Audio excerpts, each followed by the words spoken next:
how to fix black screen on the Philips TV. Now, as you can see, mine is working, but here's what usually fixes it for me. So what you want to do is just make sure your TV is completely turned off. So just click on the power button. Even if you're getting a black screen, it could still be counting it as if it's working. So click on the power button here, turn off your TV. You can see my legs. All right.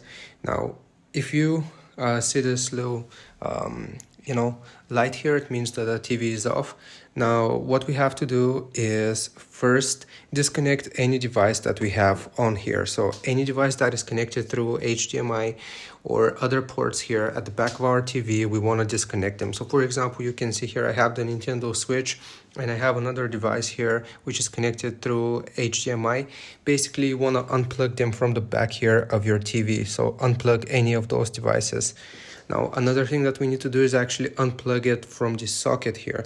So I have this, socket connected to my TV. We want to unplug it and leave it like this for 2 minutes. So remember, unplug all of your devices, unplug it from the socket, wait for 2 minutes, and what this is going to do is basically it's going to reset your Philips TV altogether. So if it has an issue with the software or hardware, this is going to reset it. Now, after we wait for 2 minutes, we'll just plug it back in and we're gonna turn on the TV and this should fix it. Hope this helps, hope this works. Leave a like and sub and I'll see you next time.